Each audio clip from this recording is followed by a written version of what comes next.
नमस्कार, मैं हूं दीपक विशाल और आप देख रहे हैं बिग न्यूज 9। बिहार में लोजपा एक अच्छी पार्टी और बड़ी पार्टी भी मानी जाती थी, लेकिन रामविलास पासवान के मरने के बाद, उनके दिवंगत होने के बाद लोजपा पार्टी का जो विलय है वो बीजेपी में होने की शुरुआत हो रही है। फिलहाल आपको कुछ ऐसी चीज़ें मैं बताऊंगा जो वाकई में ऐसी बातें हो जाती है, क्योंकि जिस तरह की बिहार की राजनीति है, इस राजनीति में अलग अलग मोड़ देखने को मिलता है। बिहार विधान परिषद में बुधवार को सभापति की मंजूरी मिलने के बाद लोजपा के भाजपा में विलय होने की एक बात कही जा रही है। लोजपा की इकलौती विधान पार्षद और राज्य के वन विभाग मंत्री नीरज कुमार बबलू की पत्नी नूतन सिंह भाजपा का दामन थाम लिया था।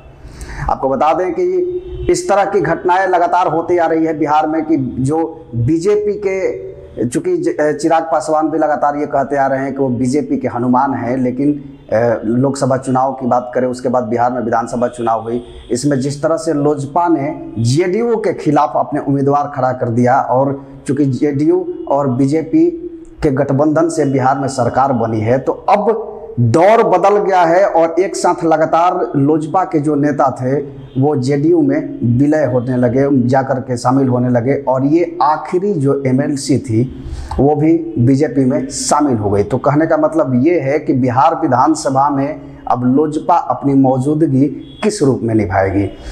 फिलहाल चिराग पासवान तमाम दावे करते हैं, केंद्र में अपने आप को मंत्रिमंडल में शामिल करने की बात करते हैं, उनके प्रवक्ता भी इन सब बातों को लगातार कहते आ रहे हैं, लेकिन सवाल ये है कि अब क्या लोजपा बिहार में अपनी शाख जमा पाएगी?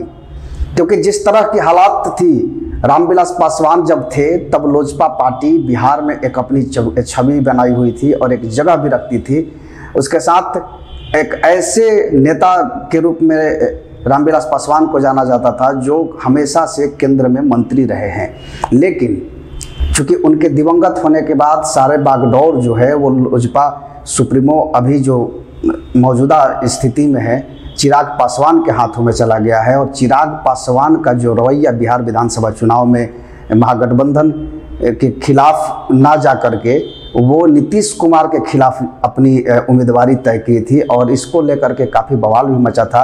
लेकिन अब जो मुद्दा सामने आया है वो ये है कि विधान परिषद का जो अभी सत्र चल रहा है, इसमें चूँकि एक ही इनकी एमएलसी थी और वो भी बीजेपी में शामिल होने की तैयारी कर रही हैं। तो तमाम बातों को लेकर के हम लगातार आते रहेंगे। आप देखते रहिए बिग न्यूज़ 9। नमस्कार।